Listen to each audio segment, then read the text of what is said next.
एकादशी की कथा प्रस्तुत कर रही हूँ। कार्तिक शुक्ल पक्ष की एकादशी को देव उठनी एकादशी अथवा देवोत्थान एकादशी कहा जाता है।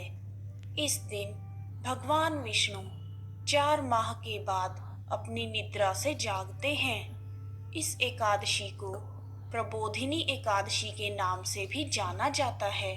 इसी पावन दिन चौमासे का समय पूर्ण होता है और शादी विवाह आदि शुभ कार्य शुरू हो जाते हैं। देव उठनी एकादशी के दिन ही तुलसी जी का विवाह शालिग्राम जी से करवाया जाता है। जिस घर में पुत्री नहीं होती वहां तुलसी जी का विवाह करवाकर कन्यादान का पुण्य प्राप्त किया जाता है। आइए अब शुरू करते हैं देव उठनी एकादशी की कथा। प्राचीन समय में एक राजा था। उसके राज्य में प्रजा बहुत सुखी थी। एकादशी के दिन उसके राज्य में कोई भी अन्न ग्रहण नहीं करता था और ना ही अन्न को बेचता था। सभी लोग फलाहार करते थे।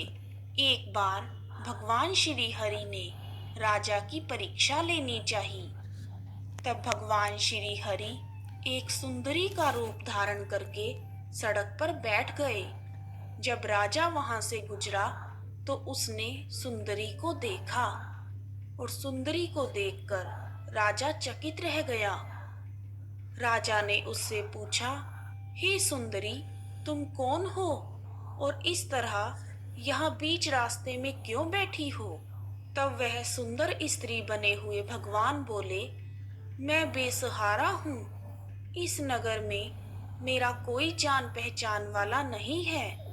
मैं किससे सहायता मांगू? राजा पहले ही उसके रूप पर मोहित हो चुका था। अतः उसने सुंदरी से कहा, तुम मेरे महल में चलकर मेरी रानी बनकर रहो।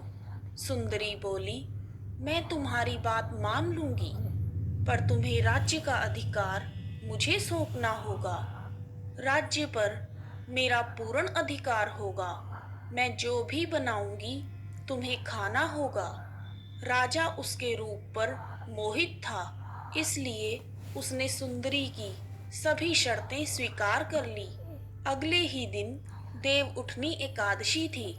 सुंदरी ने आदेश दिया कि बाजारों में बाकी दिनों की तरह अन्न बेचा जाए।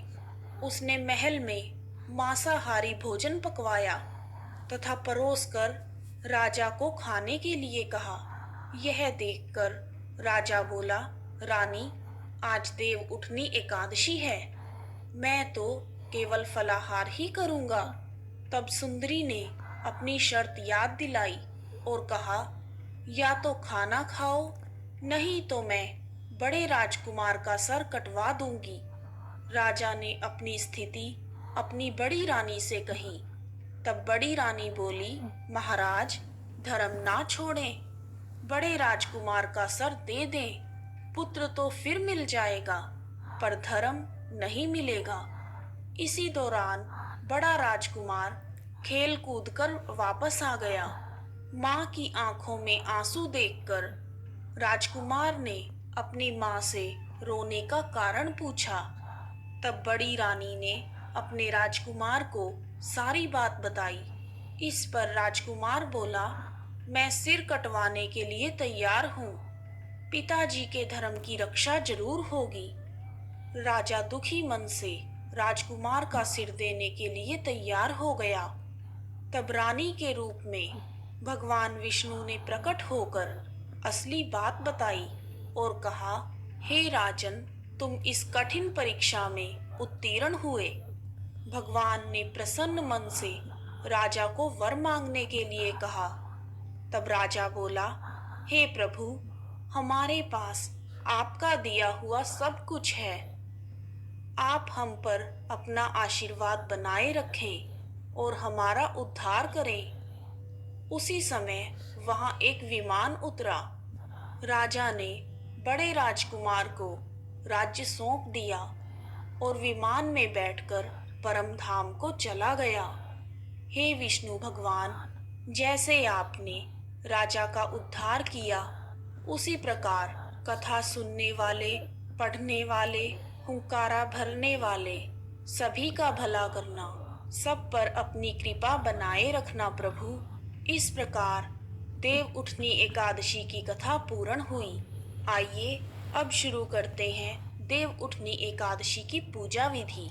देव उठनी एकादशी के दिन सूर्योदय से पूर्व उठकर स्नान आदि करके स्वच्छ वस्त्र धारण करने चाहिए। उसके बाद भगवान विष्णु का ध्यान करते हुए व्रत का संकल्प लें। घर की साफ सफाई के बाद आंगन में भगवान विष्णु के चरणों की आकृति बनाएं। उसके बाद एक ओखली में भगवान श्री विष्णु जी का चित्र बनाएं। जमीन पर गेरू अथवा खड़िया मिट्टी से देवी का चित्र बनाया जाता है। चित्र के सूखने पर उस पर कुछ फल, मूली, गन्ने, सिंघाड़े तथा बताशे रखकर उसे किसी परात अथवा बड़ी थाली से ढक दिया जाता है। रात के समय अपने पूजा स्थल और घर के बाहर दीपक जलाएं और घर के सभी सदस्य भगवान विष्णु तथा समस्त देवी देवताओं का पूजन करें। परात बजाकर देव उठने का गीत गाया जाता है।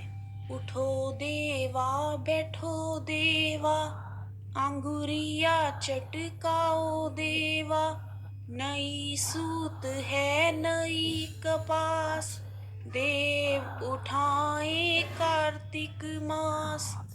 और उसके बाद परात को उठाकर उस स्थान पर एक दिए को जला देते हैं और अंत में देव उठनी एकादशी की कथा सुनकर भगवान श्री हरि की आरती करें और प्रसाद को वितरित करें।